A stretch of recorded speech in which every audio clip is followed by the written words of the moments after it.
Hi everyone, it is Tree from Lost Time Toys. I know it's been a while since I've posted. I was on a short vacation, but I'm back now, and when I got back there was a pile of boxes outside of my house, and I'm excited today to talk about something truly special and unique. So as you know, there are 6 generations of Rainbow Brite toys. The first generation happened in the 1980s and was licensed to Mattel to create dolls and toys. The second generation happened in 1996 and 1997 through a company called Up and Away. And in 2003 to 2004, we had the third generation that produced toys that we will hopefully cover someday on this channel. But today we will be discussing the fourth generation, the 2009 era of Rainbow Brite toys. And I have the 3 main dolls that were in this collection that was produced by Playmates. So let me talk about this first doll. For some context, so I was lucky enough to have procured all 3 dolls mint in its original blister, never removed from its packaging. And I got this originally through a seller that had posted them one by one on eBay. And I think they wanted about $100 for each one. These are quite rare because I believe that they were sold at Target. Correct me if I'm wrong, but I don't think that they were wildly successful in sort of sale revenue. So we didn't see a whole lot of them produced, especially because they came out in 2009, which is the 25th anniversary of Rainbow Brite. And it had been following at the heels of the 2003 2004 release, which I think was substantially popular and it did pretty well, had some commercial success because that was the 20th anniversary. So these dolls were probably did not sell as much, but this is pure speculation because I am looking at this through a historical lens of 2025. So it's been almost 16 years after the fact. But the thing about these dolls and this particular fourth generation is that the characters do not look hardly anything like the 1980s Hallmark licensing image. So let me show you. This is Moonglow. So as you can see, she looks totally different than the Moonglow that we know, with the peach hair, the very cute, almost juvenile looking dress with the shiny fabric and the light pastel colors like the light pink and the light purple and the almost like translucent, shimmery fabric, tulle looking fabric in her dress. And then she also had like a light aqua jumpsuit. This is a totally different imagining of Moonglow. So in 2009, what they did was they released 2 webisodes on a Flash website.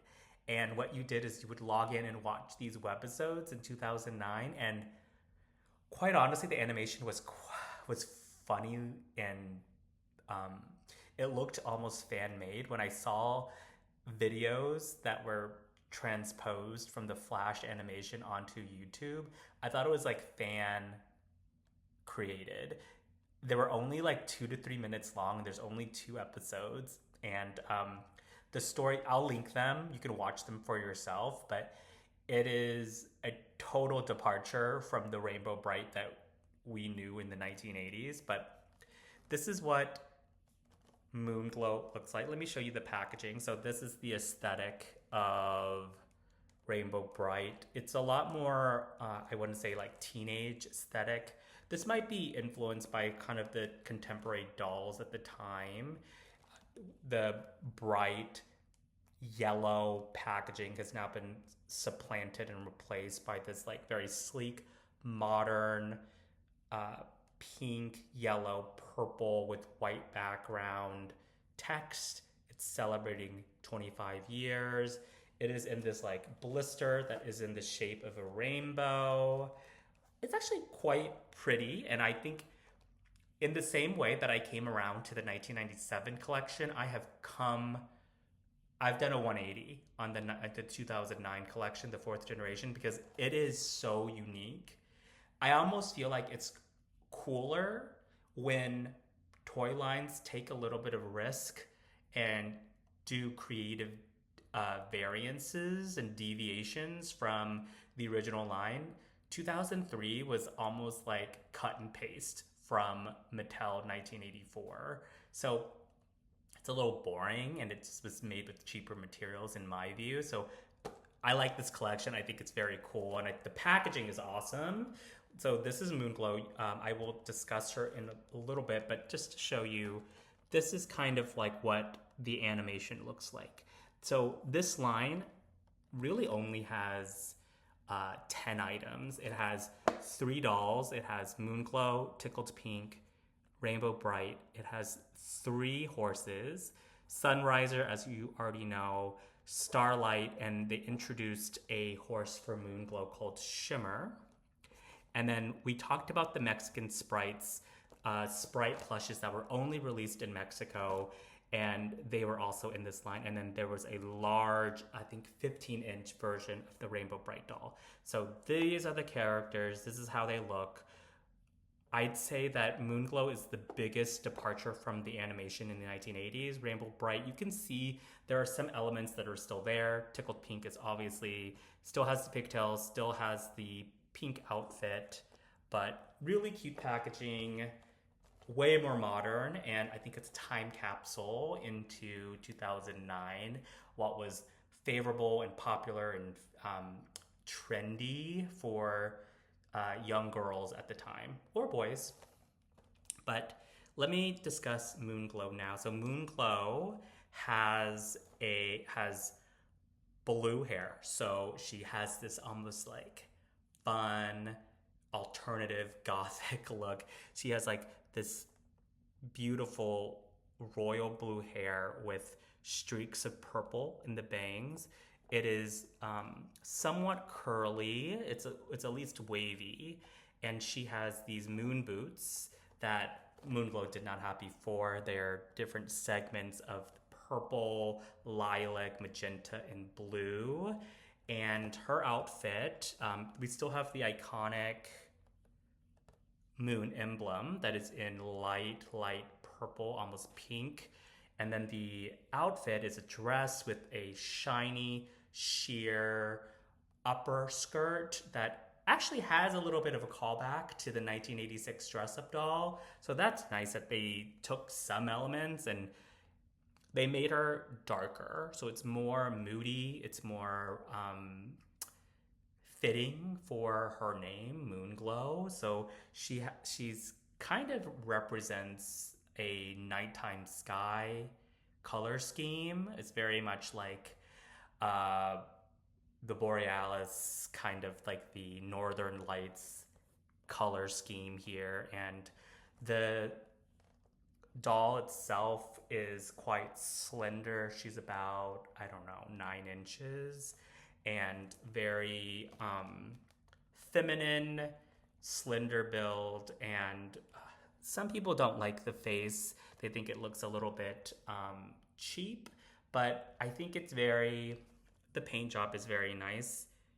The eyes are painted in kind of like light pink and purple, and you see the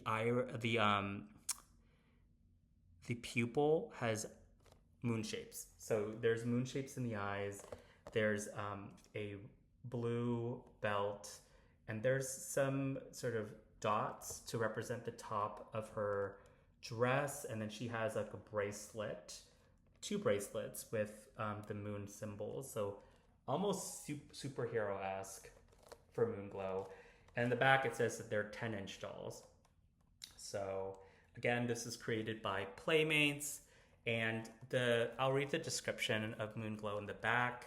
Moonglow, each night Moonglow travels through Rainbow Land using her moon scepter to help the stars and flowers sparkle and shine. So it's kind of blasphemous in a way, that they have specters and wands rather than the color belt for Rainbow Brite. But this is Moonglow's scepter.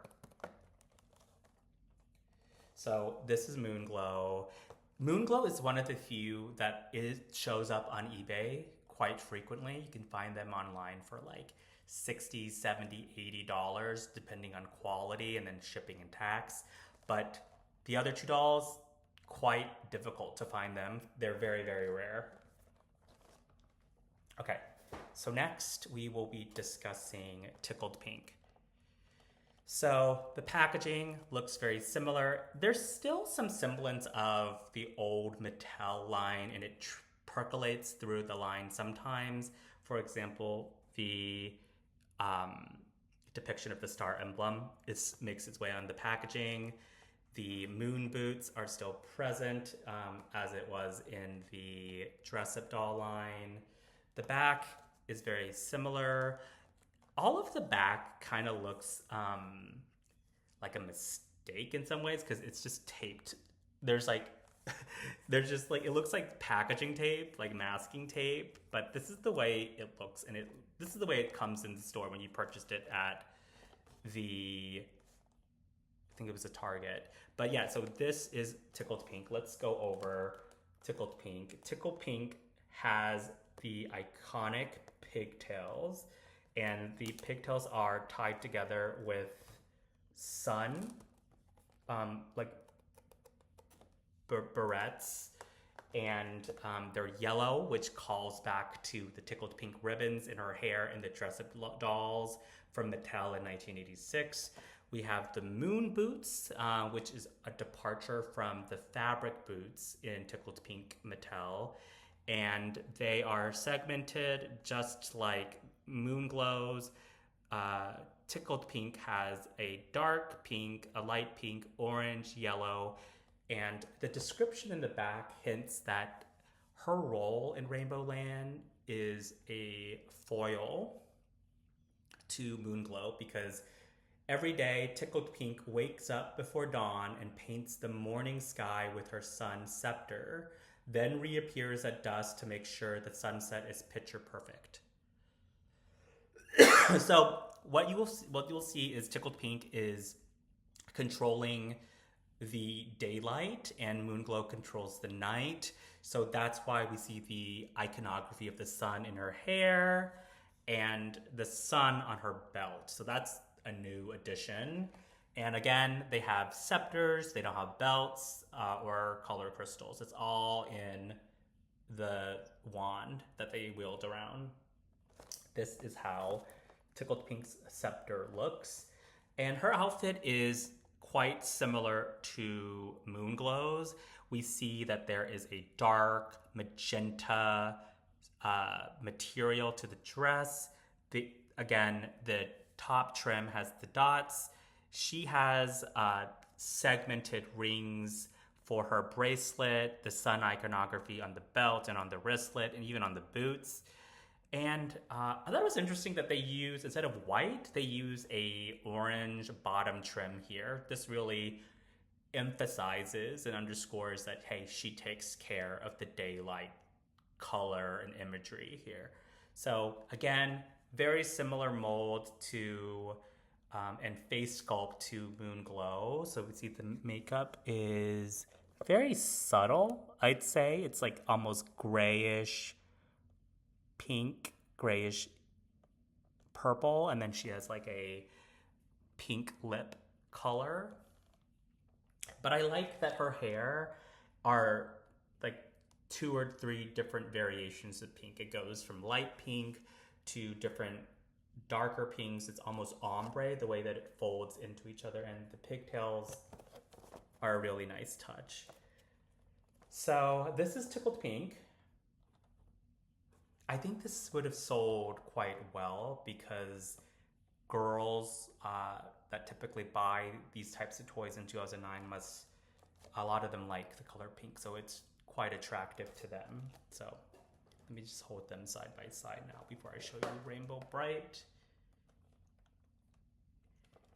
So Tickled Pink, a little harder to find in the packaging on eBay, but it can run from $80 to $100 easily. But quite hard to find in the Playmates blister. So the last doll that I'll show you now is the Queen Bee. It's Rainbow Brite herself. And let me read you the description here in the back. And the first one is talking about Rainbow Land. Rainbow Land. Not so very long ago, a little girl named Wisp appeared in a colorless and unhappy world. Through courage, kindness, and friendship, and a little help from her friends, Wisp became Rainbow Brite. Together, they transformed the unhappy world into Rainbow Land, a magical place where all the colors in the universe are created. Backstory of Rainbow Brite, nothing has changed. And then this is a description of Rainbow Brite under her header. Every world needs a hero, and in Rainbow Land, that hero is Rainbow Brite. With the help of all her friends, she spreads hope and happiness across the land. So, kind of a vanilla, uninteresting description. But if you watch the webisode, she is just a teenage girl chilling on her porch until like a locked up Tickled Pink in the color castle or some sort of dungeon, being kind of like harassed by a disembodied voice, which I think is supposed to be the Dark Princess, basically calls her and asks her to come back to Rainbow Land. And Moonglow with her horse Shimmer also tries to retrieve Twink, Rainbow, and Starlight. So that's the first episode. So spoiler alert. So the thing that you'll see is her hair is this platinum sun-drenched blonde, and it has 2 stars. They're like this plastic material. It's in dark pink and light dark blue, and she has moon boots that has all different colors of the rainbow: green, blue, purple, orange. A lot of colors in Rainbow Brite, obviously. And then the bottom heel is in yellow. There's a orange clasp with the yellow star. And the outfit is really nice. The outfit is this light, shiny blue fabric with white trim. There's a white belt, but the belt again is completely useless because Sister has a scepter. So this is what she uses to wield her power now. No longer the color belt, which is a big mistake, but that's okay. She has the same segmented wristlets like Tickled Pink has, and then a rainbow functionless belt. And the bottom trim is white. Same mold and face sculpt as Moonglow and Tickled Pink. The hair is still like a side ponytail, which is iconic. So this is a modern reimagining of Rainbow Brite, and I actually have grown so fond of looking at it just because it's so different. But okay, so guys, be honest. What do you think of 2009 4th generation Rainbow Brite? I did manage to secure the 3 horses. Those are so rare. Some of the biggest and most ardent and zealous collectors have trouble finding them. New, never removed from blister, because I don't think they just sold very well. Starlight maybe, but Shimmer and Sunriser, quite rare to find unless you were there in store in 2009 purchasing these. But I will show them those in another video. But until then, Can you guys let me know what you guys think of these dolls? Because I am obsessed that I have them in my collection. So here's all 3 of them. Do we love these? Tell me what you think, because I kind of love them.